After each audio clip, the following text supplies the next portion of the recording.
So with Honkai Star Rail 1.2 just around the corner, I wanted to make a video talking about Kafka and why she is a must pull for me personally. Now, I will never tell you that a character is a must pull for you because in this game, I always recommend pulling for characters you like and a playstyle that you like. Now, I wanted to go through the reasons that she enhances a playstyle that I absolutely love and why I'm considering her a must pull for myself personally. And if I don't pull her on the account that I want her on, I will sacrifice the mono quantum on my other account and do pulls for Kafka because I really just want to use her playstyle. So before we get into it, I'm going to go through the basics that we know about her kit. We're just going to cover it very TLDR-ish and we will do future reviews of Kafka. And for those that are just interested in pulling for meta and that's what you like pulling, I will definitely test her when she comes out and get a video out based on her performance and stuff like that as well. But first of all, from what we saw in the dev live stream, we've got the test version we can use of her in the tutorial of the game.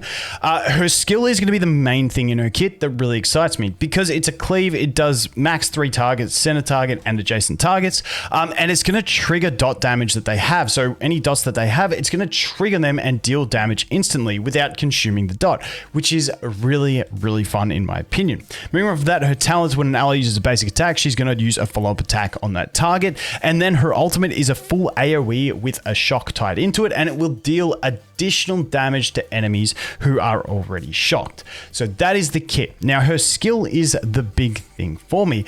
And the reason I consider her a must pull for me, and I just absolutely have to have a copy of her.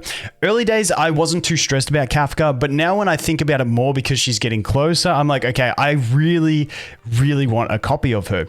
The reason being is that she enhances a type of gameplay, which then enhances other characters. She's honestly very similar to Silverwolf for me in that Silverwolf was a unit I really, really wanted to have on my account.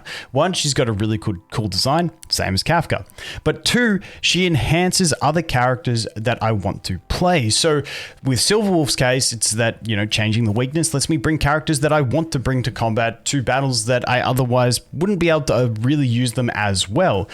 What Kafka does is she enhances any characters with dots, which is really fantastic. Reason being, some of my favorite characters in the game. My favorite character in beta was Sampo. I am dying to build a Sampo, and I'm just kind of waiting for Kafka to do that. Then we have Serval, who obviously you guys know I love Serval as well. She's got dots, she's got the lightning, she can extend shock dots, so she's going to synergize well with Kafka. Then we have Luca, who's a new character who looks really cool. He's going to be bleed based, another character that we can throw in. Now, you can also look to characters that break and you build them with high break effects so that you get high break dot damage that then you can trigger with Kafka. I think all these things are really fun. And like I said, I like pulling for characters that can not just be a character on their own, but also enhance the gameplay of a bunch of other characters of the playstyle I like. Now, that argument could also be made for someone like Luocha, but for me personally, he just didn't fit the bill. But for you guys, he may be more of a character that you like because he can enhance the playstyle because, he just generates skill points. You don't have to really stress about healing and all that sort of stuff. But Kafka is the one for me that I'm looking at after Silverwolf, obviously, because Silverwolf was just another one that I had to have.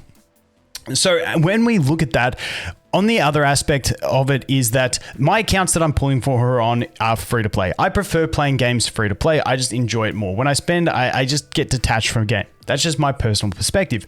So as a free-to-play player, the other bonus about pulling for Kafka, and I don't recommend pulling for banners at this stage of the game based on the 4 stars on them, but if it's a 5-star you want, and then the 4 stars synergize with it, that is fantastic. So when we look at her banner, having Luca, who's a new character, obviously always a fun thing, getting new characters, testing them out and stuff like that. Then we have Serval. I've mentioned, I love Serval. My on the account that I want to pull for Kafka, my Serval is at E4. I really want to get her to E6 because at E6 we get that big juicy damage bonus, which is going to be fantastic. Now, obviously Luca, we don't exactly know, but like I said, he's a new character. We don't know how good his Eidolons are going to be, or it's worth pulling multiple copies of him. But hey, if I just get one, I'm cool. If I get more, hey, if you're using a character, it's all good. But then the other one we have is Sampo. As I mentioned, he was my favorite character in the beta. Sampo is a really cool unit, and I've just been waiting to build him for this, and also other characters I've just, on my free-to-play accounts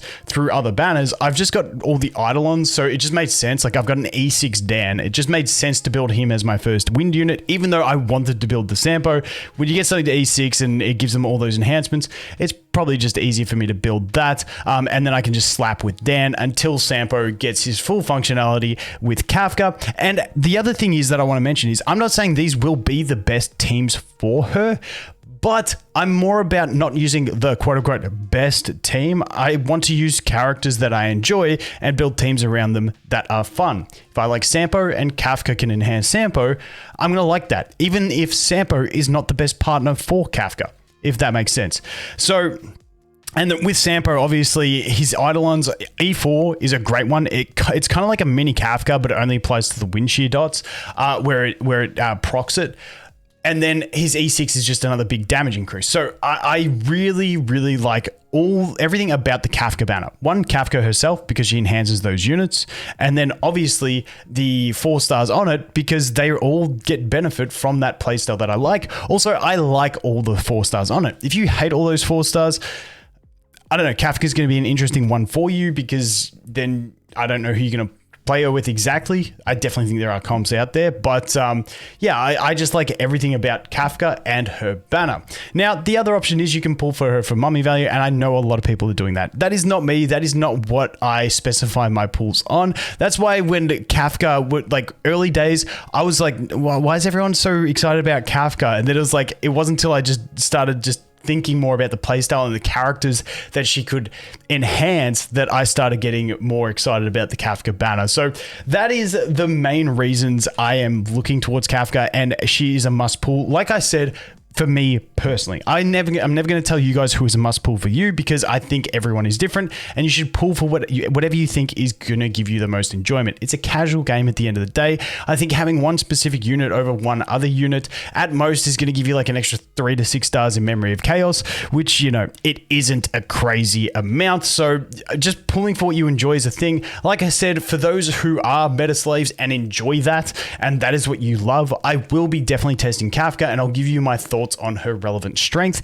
But yeah, in general, I always recommend pulling for characters you like and enjoy and think you're going to get the most enjoyment out of. And that is why the 2 that I have like really identified on my accounts are Silver Wolf and Kafka, because they also enable a bunch of other characters. And especially when you're free to play, you're not going to get a ton of 5-star units. So having 5 stars that can make the 4 stars you already have better or more exciting or more enjoyable, but then also future 4 stars, maybe give them more viability as well. That is kind of what I'm prioritizing in my free-to-play journey, because it gives me more units to play with and have fun with and be more, you know, useful on my account. So that is my basic roundup of why Kafka is a must pull for me. Let me know if you're going to pull for Kafka, whether it be for the dot play style, whether it be for the mummy factor, or whether you're going to skip her. And if you're skipping her, who are you saving for? But anyway, guys, as always, thanks for watching. Hope you have an awesome day, and I look forward to seeing the next one. Cheers.